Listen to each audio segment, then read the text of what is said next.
Hi students, welcome to our class. Today we are discussing about a new topic, surface tension. അപ്പോൾ ചെറിയ ക്ലാസ്സുകളിലൊക്കെ നമ്മൾ surface tension എന്താന്ന് study ചെയ്തിട്ടുള്ളതാണ്. അപ്പോൾ ഒന്നുകൂടി നമുക്ക് സ്റ്റഡി ചെയ്യാം എങ്ങനെയാണ് സർഫസ് ടെൻഷൻ പ്രൊഡ്യൂസ് ചെയ്യുന്നതെന്ന്. ഓക്കെ, അപ്പോൾ നമ്മളൊരു ലിക്വിഡ് കൺസിഡർ ചെയ്തേക്കാണ്. ഇതിൽ വാട്ടർ ആണെന്ന് വിചാരിക്കാം.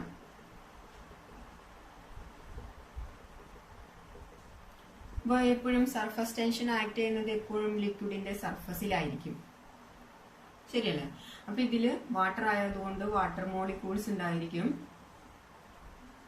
ഈ water molecules same type of molecules ആയതുകൊണ്ട് ഇവ തമ്മിൽ ഒരു അട്രാക്റ്റീവ് ഫോഴ്സ് ഉണ്ടായിരിക്കും. അട്രാക്റ്റീവ് ഫോഴ്സ് എന്ന് പറയുന്നത് ഈ അഡ്ജസന്റ് വാട്ടർ മോളിക്യൂൾസ് തമ്മിൽ ഉണ്ടായിരിക്കും. അതായത് സൈഡിലേക്ക് ഒരു ഫോഴ്സ് ഉണ്ടായിരിക്കും, അതേപോലെ ഡൗൺവേർഡ് ഡയറക്ഷനിലും ഒരു ഫോഴ്സ്, അട്രാക്റ്റീവ് ഫോഴ്സ് ഉണ്ടായിരിക്കും. പക്ഷെ ഇതിന്റെ മുകളിലേക്ക് ഒരിക്കലും ആ ഫോഴ്സ് ഉണ്ടാവില്ല.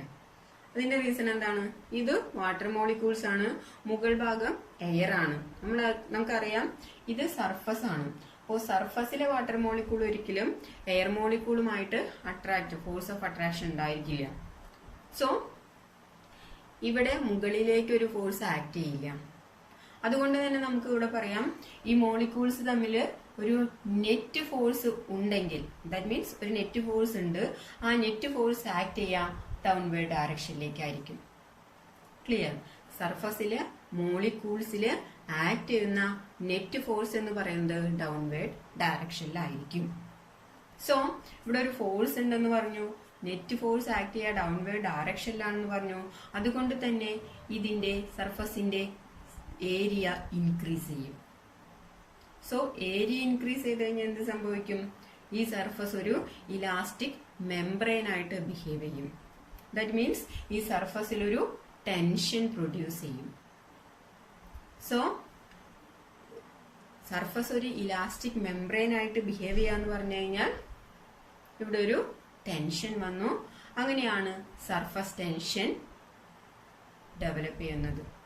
അല്ലെങ്കിൽ സർഫസ് ടെൻഷൻ എന്ന് പറയുന്നതിന്റെ റീസൺ എന്ന് പറയുന്നത് ഈ സർഫസ് ഒരു ഇലാസ്റ്റിക് മെംബ്രെയിൻ ആയിട്ട് ബിഹേവ് ചെയ്യുന്നത് കൊണ്ടാണ്. ഓക്കെ, ഇനി ഇവിടെ നമ്മളൊരു സർഫസില് മോളിക്യൂൾസ് തമ്മിലുള്ള ഒരു ഫോഴ്സ് ഓഫ് അട്രാക്ഷൻ, അതൊരു ഇമാജിനറി ലൈൻ ആയിട്ട് കൺസിഡർ ചെയ്യാണ്. അപ്പൊ മോളിക്യൂൾസ് ഉണ്ട്. ഇപ്പൊ ഇതൊരു സൈഡ് വ്യൂ ആണ്. ഓക്കെ, അപ്പോൾ സൈഡ് വ്യൂ എന്ന് പറയുമ്പോൾ നമ്മളിങ്ങനെ മുകളിലേക്ക് നോക്കുകയാണെങ്കിൽ ഇങ്ങോട്ടേക്ക് ഫോഴ്സ് ഓഫ് ഉണ്ട്, അതിന്റെ ഇപ്പുറത്തെ സൈഡിലേക്ക് ഫോഴ്സ് ഉണ്ട്, ശരിയല്ലേ? അപ്പൊ നമുക്ക് വരയ്ക്കുമ്പോൾ ഇപ്പൊ ഇങ്ങനെ വരയ്ക്കാൻ പറ്റുള്ളൂ. ഈ മോളിക്യൂൾസ് തമ്മില് സൈഡിലേക്ക് ഒരു ഫോഴ്സ്, അതേപോലെ ഇതാണ് ഇപ്പൊ നമ്മുടെ ഇമാജിനറി ലൈൻ. അതായത് സർഫസിൽ നമ്മൾ ഒരു ഇമാജിനറി ലൈൻ കൺസിഡർ ചെയ്തേക്കാണ്.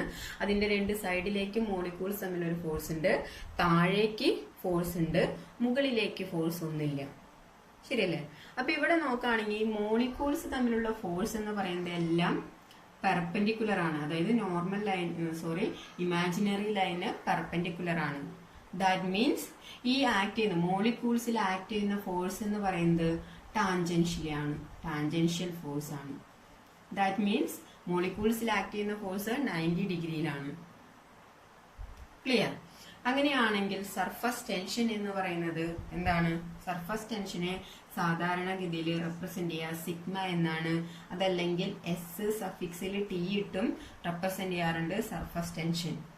കുറച്ചും കൂടി നല്ല ഒരു നൊട്ടേഷൻ എന്ന് പറയുന്നത് സിഗ്മയാണ്. Surface tension which is equal to force acting per unit length. അപ്പൊ എന്താണ് സർഫസ് ടെൻഷൻ എന്ന് ചോദിച്ചു കഴിഞ്ഞാൽ it is the force acting per unit length. ഒരു യൂണിറ്റ് ലെങ്ത്തിൽ ആക്ട് ചെയ്യുന്ന ഫോഴ്സ് ആണ് സർഫസ് ടെൻഷൻ. അപ്പൊ ഇവിടെ ഒരു കാര്യം കൂടി നമ്മൾ പറഞ്ഞു, ഈ യൂണിറ്റ് ലെങ്ത്തിൽ ആക്ട് ചെയ്യുന്ന ഫോഴ്സ് എത്തരത്തിലുള്ള ഫോഴ്സ് ആണ്? ടാൻജൻഷ്യൽ ഫോഴ്സ് ആണ്, അല്ലെങ്കിൽ നോർമലി ആക്ട് ചെയ്യുന്ന ഫോഴ്സ് ആണ്. സോ സർഫസ് ടെൻഷൻ നമുക്ക് ഇങ്ങനെയും പറയാം. അതാണ് കുറച്ചും കൂടി നല്ലൊരു definition, which is the tangential force acting unit length. Surface tension എന്ന് പറഞ്ഞാൽ എന്താണ്?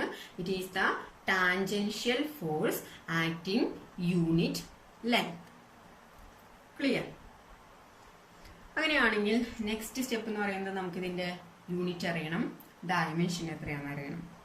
സോ യൂണിറ്റ് എന്ന് പറയുമ്പോൾ നമുക്ക് ഇതിൽ നിന്ന് തന്നെ ഡിറൈവ് ചെയ്യാം. ഫോഴ്സിന്റെ യൂണിറ്റ് എന്ന് പറയുന്നത് ന്യൂട്ടൺ ആണ്, ന്യൂട്ടൺ. അതേപോലെ ലെങ്ത്തിന്റെ യൂണിറ്റ് എന്ന് പറഞ്ഞാൽ മീറ്റർ ആണ്. സോ സർഫസ് ടെൻഷന്റെ യൂണിറ്റ് എന്ന് പറഞ്ഞാൽ ന്യൂട്ടൺ പെർ മീറ്റർ. ഓക്കെ.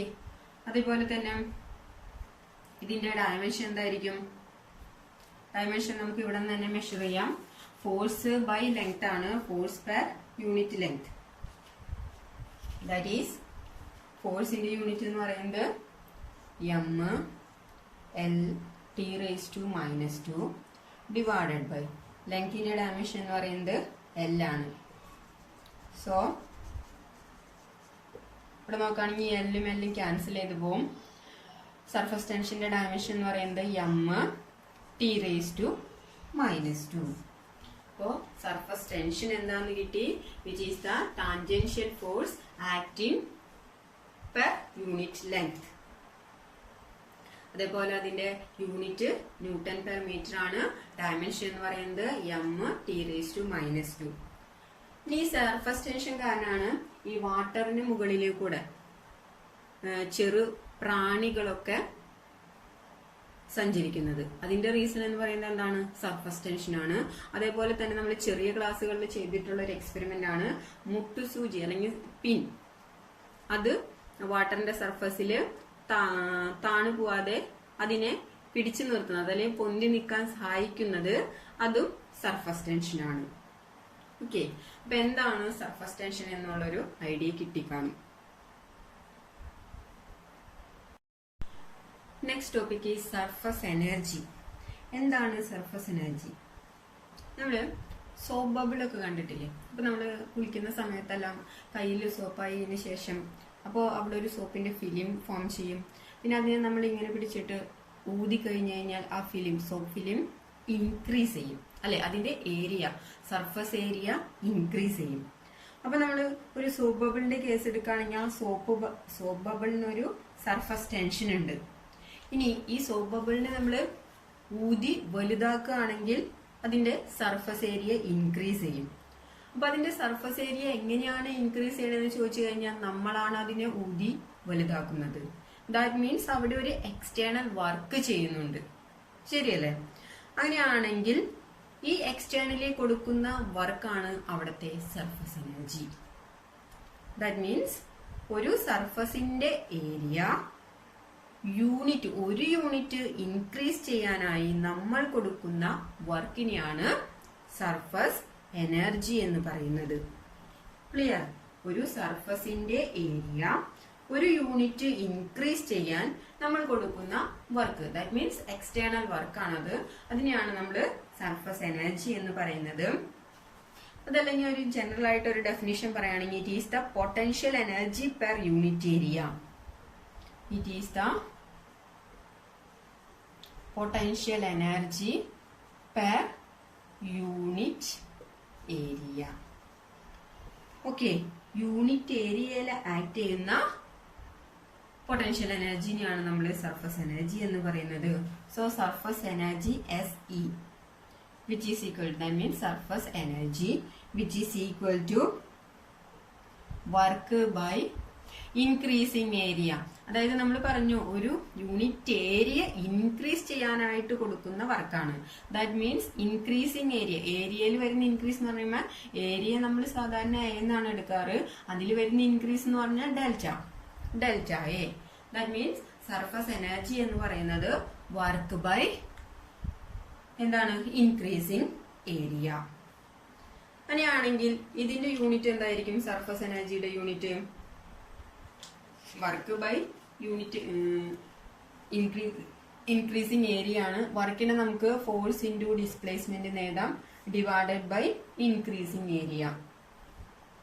ഇനി ഫോഴ്സ് ഇൻറ്റു ഡിസ്പ്ലേസ്മെന്റ്. ഇനി ഇതിന്റെ യൂണിറ്റുകൾ കണ്ടു നോക്കാം. ഫോഴ്സിന്റെ യൂണിറ്റ് ന്യൂട്ടൺ, ഡിസ്പ്ലേസ്മെന്റിന്റെ യൂണിറ്റ് എന്ന് പറയുന്നത് എന്താണ്? ഡിസ്പ്ലേസ്മെന്റിന്റെ യൂണിറ്റ് നമ്മൾ ലെങ്ത് ആണ്, that is metre divided by ഏരിയയുടെ യൂണിറ്റ് മീറ്റർ സ്ക്വയർ. ഒരു മീറ്ററും ക്യാൻസൽ ചെയ്ത് പോകും. That is newton per metre. Okay. അപ്പോൾ സർഫസ് എനർജിയുടെ യൂണിറ്റ് ന്യൂട്ടൺ പെർ മീറ്റർ കിട്ടി. നമ്മൾ സർഫസ് ടെൻഷന്റെ യൂണിറ്റ് നമുക്ക് ന്യൂട്ടൺ പെർ മീറ്റർ തന്നെയായിരുന്നു. സോ സർഫസ് എനർജിയുടെയും സർഫസ് ടെൻഷന്റെയും യൂണിറ്റ് എന്ന് പറയുന്നത് സെയിം തന്നെയാണ്, ന്യൂട്ടൺ പെർ മീറ്റർ. അങ്ങനെയാണെങ്കിൽ ഇതിന്റെ ഡയമെൻഷൻ ഒന്ന് കണ്ടു നോക്കിയേ. ഡയമെൻഷൻ എന്ത് വരും? ഫോഴ്സിന്റെ ഡയമെൻഷൻ എന്ന് പറയുന്നത്, അല്ലെങ്കിൽ വേണ്ട ഇവിടെ നിന്ന് തന്നെയാണ് കാൽക്കുലേറ്റ് ചെയ്യാം, അതാ കുറച്ചും കൂടി എളുപ്പം. വർക്കിന്റെ ഡയമെൻഷൻ എന്ന് പറയുന്നത് m(L²) (T⁻⁻²) ഡിവൈഡഡ് ബൈ ഏരിയയുടെ ഡയമെൻഷൻ, ഏരിയ നമ്മൾ ലെങ്ത്തിലാണ് പറയാ, that means L². So L² cancel ചെയ്യുമ്പോൾ ദാറ്റ് ഈസ് m(T⁻²). ഇത് വെച്ചാലും നമുക്ക് ഇത് തന്നെ കിട്ടാം. ഒന്ന് ചെക്ക് ചെയ്ത് നോക്കാം. ഫോഴ്സിന്റെ യൂണിറ്റ് എന്ന് പറയുന്നത് m(L⁻²) ഇൻറ്റു ഡിസ്പ്ലേസ്മെന്റ് നമ്മൾ സാധാരണ ലെങ്ത്തിലാണ് പറയാ, that is L divided by ഏരിയയുടെ എന്ന് പറയുമ്പോൾ L². ഈ എല്ലും കൂടി L² ആയി ഇതും ക്യാൻസൽ ചെയ്യുമ്പോൾ that is m(T⁻²) divided by m(T⁻²). So ഇവിടെ നിന്ന് നമുക്ക് കിട്ടിയ ഒരു ഐഡിയ എന്ന് പറയുന്നത് സർഫസ് എനർജിയുടെ യൂണിറ്റും അതേപോലെ തന്നെ ഡയമെൻഷനും സർഫസ് ടെൻഷന്റെ യൂണിറ്റിനും ഡയമെൻഷനും ഈക്വാലന്റ് ആണ്. അങ്ങനെയാണെങ്കിൽ സർഫസ് എനർജിയും സർഫസ് ടെൻഷനും തമ്മിൽ എന്തെങ്കിലും റിലേഷൻ ഉണ്ടായിരിക്കണം. സോ നമ്മൾ നെക്സ്റ്റ് കാൽക്കുലേറ്റ് ചെയ്യാൻ പോകുന്നത് സർഫസ് എനർജിയും സർഫസ് ടെൻഷനും തമ്മിലുള്ള റിലേഷൻ ആണ്. നെക്സ്റ്റ് എന്താണ് സർഫസ് എനർജിയും സർഫസ് ടെൻഷനും തമ്മിലുള്ള റിലേഷൻ? നമ്മളൊരു റെക്ടാങ്കുലർ ഫ്രെയിം കൺസിഡർ ചെയ്യണം. ഈ ഫ്രെയിമിന്റെ പ്രത്യേകത ഇപ്പൊ PQRS എന്ന് പറയുന്ന ഫ്രെയിമാണ് നമ്മൾ കൺസിഡർ ചെയ്തത്. ഇതിന്റെ ഒരാം, അതായത് QR എന്ന് പറയുന്ന ആം മൂവബിൾ ആണ്. ഓക്കെ, ഇനി ഈ ഒരു ഫ്രെയിമിനെ നമ്മളൊരു സോപ്പ് സൊല്യൂഷനിൽ ഡിപ്പ് ചെയ്യാണ്. അപ്പൊ സോപ്പ് സൊല്യൂഷനിൽ ഡിപ്പ് ചെയ്ത ഇവിടെ എന്തുവരും? ഈ ഫ്രെയിമിന് മുകളിലൊരു ഫിലിം പ്രൊഡ്യൂസ് ചെയ്യും, അല്ലെങ്കിൽ ഒരു ഫിലിം ഡെവലപ്പ് ചെയ്യും. ശരിയല്ല? ഇനി ഈ ആം മൂവ് ചെയ്യാന്ന് പറഞ്ഞു കഴിഞ്ഞാൽ സർഫസ് ടെൻഷന് അഗെയിൻസ്റ്റ് ആയിട്ട് നമ്മളൊരു വർക്ക് കൊടുക്കുമ്പോഴാണ് ഇവിടെ ഈ ആം മൂവ് ചെയ്യുന്നത്. ദാറ്റ് മീൻസ് മൂവ് ചെയ്തിട്ട് കിട്ടുന്ന ആ ഒരു ഡിസ്റ്റൻസ് D ആണ്, ഈ ഡിസ്റ്റൻസ് L ആണ്. ഓക്കെ, അപ്പോ ഈ റെക്ടാങ്കുലർ ഫ്രെയിം മൂവ് ചെയ്യുമ്പോൾ വരുന്ന ഡിസ്പ്ലേസ്മെന്റ് ആണ് D.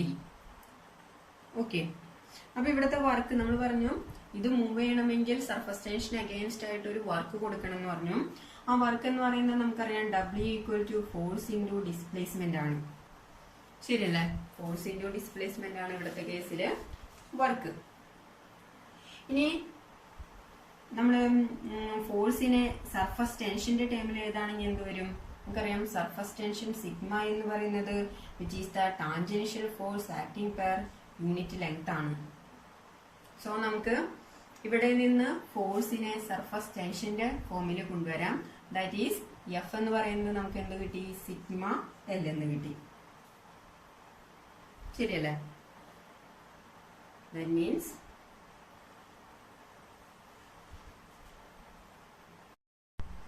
സോ നമ്മൾ കാൽക്കുലേറ്റ് ചെയ്യാൻ പോകുന്നത് സർഫസ് എനർജിയും സർഫസ് ടെൻഷനും തമ്മിലുള്ള റിലേഷൻ ആണ്. അതിനുവേണ്ടി നമ്മളൊരു റെക്ടാങ്കുലർ ഫ്രെയിം കൺസിഡർ ചെയ്തു. PQRS എന്ന് പേര് കൊടുക്കാം. ഇതിന്റെ പ്രത്യേകത, ഇതിന്റെ ഒരാം എന്ന് പറയുന്നത് മൂവബിൾ ആണ്. ഓക്കെ, അങ്ങനെയാണെങ്കിൽ നമ്മൾ ഈ റെക്ടാങ്കുലർ ഫ്രെയിമിനെ ഒരു സോപ്പ് സൊല്യൂഷനിൽ ഡിപ്പ് ചെയ്തു. സോപ്പ് സൊല്യൂഷനിൽ ഡിപ്പ് ചെയ്ത് എന്ത് സംഭവിക്കും? ഇതിലൊരു ഫിലിം ഡെവലപ്പ് ചെയ്യും. ശരിയല്ലേ? ഇനി ഇങ്ങനെ മൂവ് ചെയ്യിക്കണമെങ്കിൽ നമുക്കറിയാം ഇവിടെ സർഫസ് ടെൻഷന് അഗെയിൻസ്റ്റ് ആയിട്ട് ഒരു വർക്ക് ചെയ്യണം. അങ്ങനെ വർക്ക് ചെയ്തപ്പോ ഈ ഒരു റെക്ടാങ്കുലർ ഫ്രെയിം മൂവ് ചെയ്തു. അപ്പോൾ വന്ന ഡിസ്പ്ലേസ്മെന്റ് D ആണ്. ഇത്രയും ഡിസ്റ്റൻസ് എന്ന് പറയുന്നത് L ആണ്. ഓക്കെ, അപ്പൊ നമുക്കറിയാം ഇങ്ങനെ ഫ്രെയിം മൂവ് ചെയ്യണമെങ്കിൽ നമ്മളൊരു വർക്ക് കൊടുക്കണം. ആ വർക്ക് എന്ന് പറയുന്നത് നമുക്കറിയാം ഫോഴ്സ് ഇൻറ്റു ഡിസ്പ്ലേസ്മെന്റ് ആണ്. ഇനി നമുക്ക് ഫോഴ്സിനെ ഇൻ ടേംസ് ഓഫ് സർഫസ് ടെൻഷനിൽ കൊണ്ടുവരണം. അപ്പോൾ സർഫസ് ടെൻഷൻ എന്ന് പറഞ്ഞാൽ നമുക്കറിയാം which is equal to tangential force acting per unit length. ഇവിടുത്തെ പ്രത്യേകത എന്ന് പറയുന്നത് ഈ റെക്ടാങ്കുലർ ഫ്രെയിം നമ്മൾ സോപ്പ് സൊല്യൂഷനിൽ ഡിപ്പ് ചെയ്യുന്ന സമയത്ത് ഇതിന്റെ മുകൾ ഭാഗത്തും ഒരു ഫിലിം ഡെവലപ്പ് ചെയ്യും, അതേപോലെ തന്നെ ഇതിന്റെ ബോട്ടത്തിലും ഒരു ഫിലിം ഡെവലപ്പ് ചെയ്യും. സോ രണ്ട് സർഫസിലും ഒരു ഫിലിം ഡെവലപ്പ് ചെയ്യും. ദാറ്റ് മീൻസ് നമുക്കിവിടെ 2 സിഗ്മ എന്ന് എഴുതാം. ദാറ്റ് മീൻസ് ഫിലിം എവിടെയൊക്കെയാണ് രണ്ട് സർഫസിലും ഡെവലപ്പ് ചെയ്യും. ദാറ്റ് ഈസ് എയറുമായിട്ട് കോണ്ടാക്ട് വരുന്ന രണ്ട് ഫ്രീ സർഫസ് ഉണ്ട്, ഒന്ന് ഫ്രണ്ടിലും ഒന്ന് ബാക്കിലും. സോ സർഫസ് ടെൻഷൻ എന്ന് പറയുന്നത് 2 സർഫസിലുണ്ട്. That means 2 sigma which is equal to force by length. ഇതിൽ നിന്ന് ഫോഴ്സ് എന്ത് വരും? That is equal to 2 into sigma L എന്ന് കിട്ടി. 2 ഇൻറ്റു സിഗ്മ എൽ. അങ്ങനെയാണെങ്കിൽ അത് നമ്മൾ ഈ വർക്കിൽ കൊണ്ട് സബ്സ്റ്റിറ്റ്യൂട്ട് ചെയ്യുകയാണെങ്കിൽ എന്ത് വരും? W ഈക്വൽ ടു ഫോഴ്സിന് പകരം 2 ഇൻറ്റു സിഗ്മ ഇൻറ്റു എൽ എന്ന് കിട്ടി. അത്രയും ഫോഴ്സ് ഇൻറ്റു ഡിസ്പ്ലേസ്മെന്റ്. ഇവിടെ നമ്മൾ ഡിസ്പ്ലേസ്മെന്റ് എന്ന് പറയുന്നത് ഡി ആയിട്ടാണ് എടുക്കുന്നത്. സോ ഡി എന്ന് കിട്ടി. സോ ഇവിടെ ഈ ഒരു ആമിനെ മൂവ് ചെയ്യിക്കാൻ, സർഫസ് ടെൻഷന് എഗെയിൻസ്റ്റ് ആയിട്ട് മൂവ് ചെയ്യാൻ വേണ്ട വർക്ക് ഡൺ ആണ് 2 സിഗ്മ എൽ ഇൻറ്റു ഡി. അപ്പൊ ഇത് സർഫസ് ടെൻഷനായി. സർഫസ് ടെൻഷന്റെ കേസിൽ വർക്ക് ഡൺ ആയി. ഇനി നമുക്ക് സർഫസ് എനർജി ഒന്ന് നോക്കാം. സർഫസ് എനർജി എന്ന് പറയുന്നത് നമുക്കറിയാം which is the work by increasing area ആണ് surface energy. That is work എന്ന് പറയുന്നത് നമുക്കറിയാം 2 into sigma L into D divided by. ഇനി ഏരിയയിൽ വരുന്ന ഇൻക്രീസിങ്, ഏരിയ നമ്മൾ സാധാരണഗതിയിൽ പറയാറ് length into change in displacement ആണ്. ശരിയല്ലേ? ഏരിയ, ഇവിടുത്തെ ഏരിയ ഇൻക്രീസിങ് ഏരിയ, ഏരിയ അല്ല ഇൻക്രീസിങ് ഏരിയ എത്രയാണോ ഈ റെക്ടാങ്കുലർ ഫ്രെയിമിന്റെ ഈ പോർഷനിൽ ഡിസ്പ്ലേസ്മെന്റ് സംഭവിച്ചത് അതേ ഇൻറ്റു ലെങ്ത് ആയിരിക്കും അതിന്റെ ഇൻക്രീസിങ് ഏരിയ. ദാറ്റ് മീൻസ് ഇവിടെ നമുക്ക് എൽ ഇൻറ്റു ഡി എന്ന് പറയാം. അതാണ് ഇൻക്രീസിങ് ഏരിയ. ഇനി ഇതുപോലെ നമ്മൾ പറഞ്ഞു ഈ ഒരു റെക്ടാങ്കുലർ ഫ്രെയിമിന് രണ്ട് സർഫസ് ഉണ്ട്, അതുകൊണ്ട് തന്നെ അതിന്റെ ഇൻക്രീസിങ് ഏരിയ എന്ന് പറയുന്നത് 2 ഇൻറ്റു എൽ ഇൻറ്റു ഡി ആയിരിക്കും. ശരിയല്ലേ?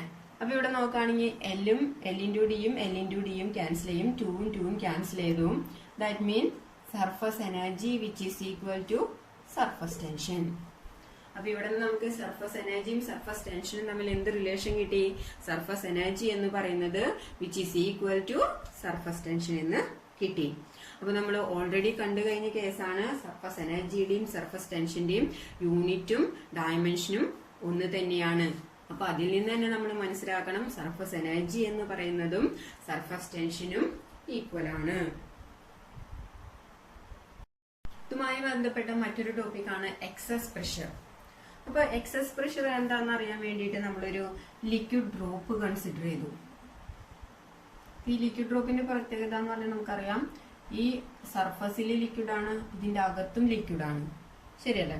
അപ്പൊ ഈ അകത്തെ പ്രത്യേകത എന്ന് പറയുന്നത് മോളിക്യൂൾസ് ഉണ്ട്. ഇതിന്റെ റേഡിയസ് 6 ആണെന്ന് വിചാരിക്കുക. ഈ ലിക്വിഡ് ഡ്രോപ്പിന്റെ റേഡിയസ്. ഇതിനകത്ത് മോളിക്യൂൾസ് ഉണ്ട്, വാട്ടർ മോളിക്യൂൾസ് ഉണ്ട്. ശരിയല്ലേ? അത് ആക്ട് ചെയ്യും. ഇനി ഈ ലിക്വിഡ് ഡ്രോപ്പിന് പുറത്തെ പ്രഷർ നമുക്ക് PO എന്ന് എടുക്കാം. ഇതിനകത്തെ പ്രഷർ PI. ഇനി ഇവിടുത്തെ പ്രത്യേകത എന്ന് പറയുന്നത് ഈ ലിക്വിഡ് ഡ്രോപ്പിന് അകത്തെ പ്രഷർ ആയിരിക്കും പുറത്തെ പ്രഷറിനേക്കാളും ലാർജ്.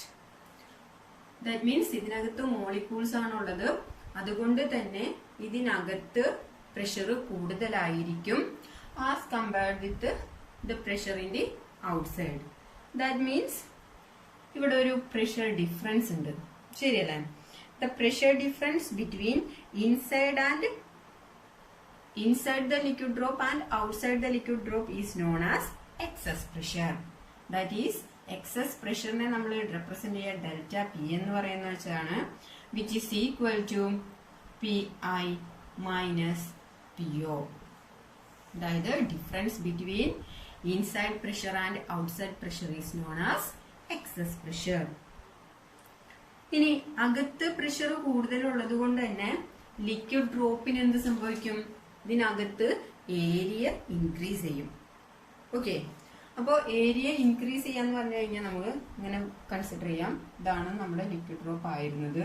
അപ്പൊ ഇതിനകത്ത് പ്രഷർ കൂടുതലുള്ളത് കാരണം ഇതിന്റെ ഏരിയ കൂടും, സർഫസ് ഏരിയ കൂടും. സർഫസ് ഏരിയ കൂടാന്ന് പറഞ്ഞു കഴിഞ്ഞാൽ നമുക്ക് ഇങ്ങനെ റെപ്രസെന്റ് ചെയ്യാം. സർഫസ് ഏരിയ കൂടി, അപ്പൊ അതിന്റെ റേഡിയസിൽ വരുന്ന ഒരു ചേഞ്ച് എന്ന് പറയുന്നത്, ഇത്രയും ചേഞ്ച് എന്ന് പറയുന്നത് ഡെൽറ്റ ആർ ആയിട്ട് കൺസിഡർ ചെയ്യാം. അപ്പോൾ ഡെൽറ്റ ആർ റേഡിയസ് ഇൻക്രീസ് ചെയ്തു. ദാറ്റ് മീൻസ് ഈ ഒരു ലിക്വിഡ് ഡ്രോപ്പിന്റെ കേസിൽ ഇതിന്റെ റേഡിയസ് എന്ന് പറയുന്നത് ആർ പ്ലസ് ഡെൽറ്റ ആർ ആയിരിക്കും. അപ്പൊ ഇവിടെ ഉദ്ദേശിക്കുന്നത് ലിക്വിഡ് ഡ്രോപ്പിനകത്ത് പ്രഷർ കൂടുതലുള്ളത് കൊണ്ട് തന്നെ അതിന്റെ ഏരിയ ഇൻക്രീസ് ചെയ്യും. ആ ഇൻക്രീസ് ചെയ്യുന്ന ഏരിയ റേഡിയസ് എന്ന് പറയുന്നത് ഡെൽറ്റ ആർ ആണ്. That means total radius of the increasing liquid drop അത് ആർ പ്ലസ് ഡെൽറ്റ ആർ. അങ്ങനെയാണെങ്കിൽ നമുക്ക് ഇവിടത്തെ വർക്ക് കാൽക്കുലേറ്റ് ചെയ്യാം. ഈ കേസിൽ വർക്ക് എന്ത് വരും? W equal to force into displacement. That means ഇവിടെ ഡിസ്പ്ലേസ്മെന്റിൽ ചേഞ്ച് വന്നു. ദാറ്റ് ഈസ് നമുക്ക് ഡെൽറ്റ എസ് എന്ന് എടുക്കാം. ഡിസ്പ്ലേസ്മെന്റ് ചേഞ്ച് വന്നത്, ദാറ്റ് മീൻസ് ഡെൽറ്റ എസ് എന്ന് എടുത്തു.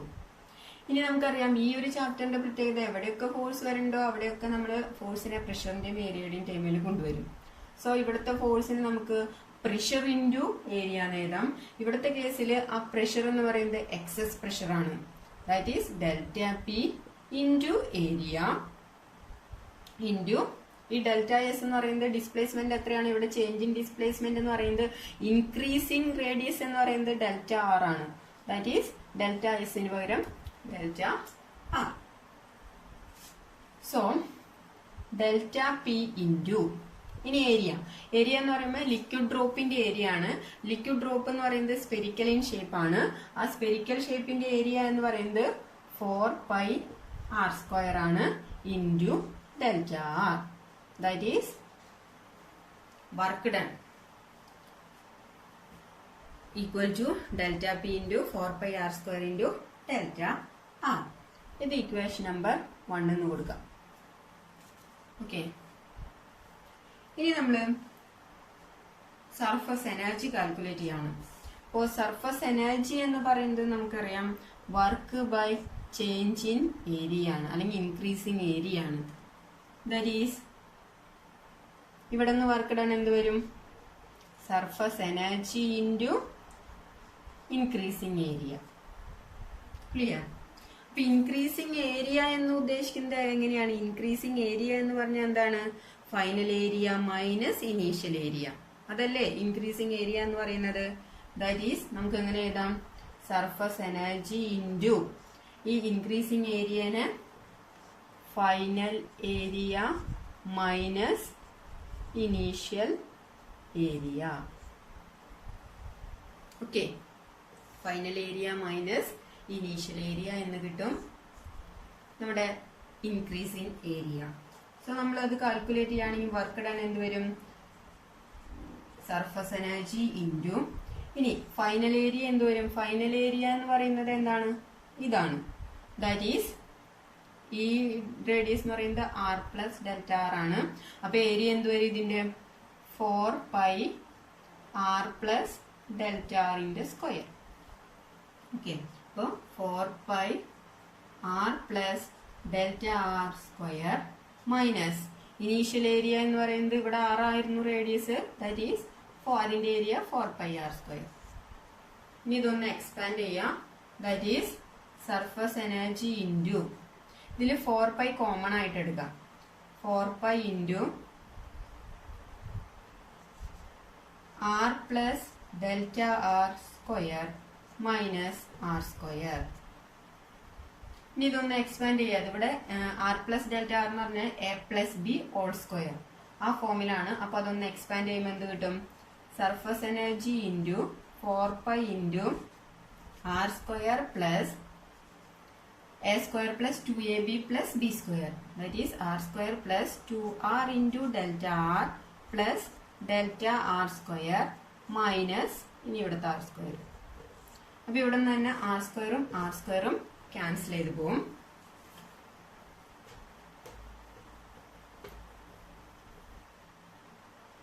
ബാക്കി എന്ത് വരും? വർക്ക് ഡൺ എന്ന് പറയുന്നത് സർഫസ് എനർജി ഇൻറ്റു 4π ഇൻറ്റു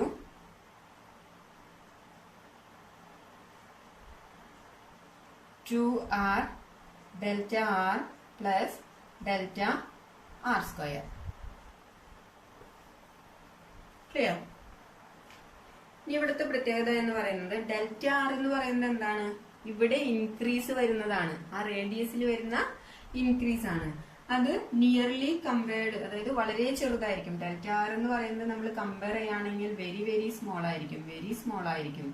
അങ്ങനെയാണെങ്കിൽ അത് സ്മോൾ ആണെന്നുണ്ടെങ്കിൽ അതിന്റെ സ്ക്വയർ എന്ന് പറയുന്നത് നമുക്ക് നിയർലി ഈക്വൽ ടു 0 ആയിട്ട് കൺസിഡർ ചെയ്യാം. ഓക്കെ, സോ വർക്ക് ഡൺ എന്ന് പറയുന്നത് സർഫസ് എനർജി ഇൻറ്റു 4π ഇൻറ്റു ഈ ടൈം 0 പോവും 2r into delta R. Okay, ഇനി ഇതിനൊന്ന് സോൾവ് ചെയ്യുമ്പോൾ നമുക്ക് എന്ത് കിട്ടും? സർഫസ് എനർജി ഇൻറ്റു ഇവിടെ 4 ഉണ്ട്, ഇവിടെ 2 ഉണ്ട്, that is 8π r into delta R. ഇതാണ് നമുക്ക് വർക്ക് ഡൺ കിട്ടുന്നത്. ഇക്വേഷൻ നമ്പർ 2 എന്ന് കൊടുക്കാം. ഇപ്പൊ ഇവിടെ നമുക്ക് 2 ഇക്വേഷൻ കിട്ടി ഫോർ വർക്ക് ഡൺ. ഇനി അത് രണ്ടും കൂടി കമ്പയർ ചെയ്യുകയാണെങ്കിൽ നമുക്ക് എന്ത് കിട്ടും? ഇക്വേഷൻ 1ഉം ഇക്വേഷൻ 2ഉം കൂടി കമ്പയർ ചെയ്യുമ്പോൾ ലെഫ്റ്റ് സൈഡ് ഈക്വലന്റ് ആയതുകൊണ്ട് റൈറ്റ് സൈഡ് ഈക്വലന്റ് ആയിട്ട് എഴുതാം. Delta P into 4π r square into delta R which is equal to surface energy into 8π into r into delta R. ഇവിടുന്ന് ഡെൽറ്റ ആറും ക്യാൻസൽ ചെയ്തു പോകും. ഒരാറും ഇവിടുത്തെ ഒരാറും ക്യാൻസൽ ചെയ്തു പോകും. 4πയും ഇവിടെ നിന്ന് ഒരു 4π പോയാൽ ബാക്കി 2 ഉണ്ട്. അപ്പൊ എന്ത് വരും? എക്സസ് പ്രഷറിന് ഒരു എക്സ്പ്രഷൻ എന്ത് വന്നു? Delta P which is equal to 2SE. ഇവിടെ ഒരു ആറും കൂടി ഉണ്ട് കേട്ടോ. Delta P into R which is equal to 2 surface energy എന്ന് കിട്ടി. അവിടെ നിന്ന് excess pressure which is equal to 2 into surface energy by R എന്ന് കിട്ടി. ദാറ്റ് ഈസ് എക്സസ് പ്രഷറിന് ഒരു ഇക്വേഷൻ കിട്ടി 2 into surface energy by R. ഇനി ഇത് എന്തിന്റെ കേസാണ്? In the case of an liquid drop. ഒരു കേസും കൂടി ഉണ്ട്. In the case of an bubble. ബബിളിന്റെ പ്രത്യേകത നമ്മൾ ലിക്വിഡ് ഡ്രോപ്പ് ആയിരുന്നു. ലിക്വിഡ് ഡ്രോപ്പ് എന്ന് പറയുമ്പോൾ ഇൻസൈഡിൽ ലിക്വിഡ് ആണ്, ഈ ഒരു പോർഷനിൽ ലിക്വിഡ് ആണ്. എയർ ബബിളിന്റെ പ്രത്യേകത എന്താ? ഈ ഒരു ഏരിയയിൽ മാത്രമേ ലിക്വിഡ് ഉണ്ടാവുള്ളൂ. ഇതിനകത്ത് എയർ ആയിരിക്കും. ഇവിടെ ഈ പോർഷൻ ലിക്വിഡ് ആണ്, ഇതിന് ഔട്ട്സൈഡ് നോക്കുകയാണെങ്കിൽ എയർ ആണ്. ഓക്കെ, അപ്പൊ എയർ ബബിളിന്റെ കേസിൽ ഇവിടെ 2 സർഫസ് ആണുള്ളത്. ഒന്ന് എയർ ലിക്വിഡ് സർഫസും പിന്നെ ലിക്വിഡ് എയർ സർഫസും. സോ എക്സസ് പ്രഷർ എന്ന് പറയുന്നത് ഡെൽറ്റ പി എന്ന് പറയുന്നത് നമുക്കറിയാം 2 സർഫസ് ഉള്ളത് കാരണം 2 into 2 surface energy by R, that is 4 surface energy by R എന്ന് കിട്ടും. അപ്പൊ ഇത് in the case of an bubble. മുന്നേ പഠിച്ചത് in the case of an liquid drop.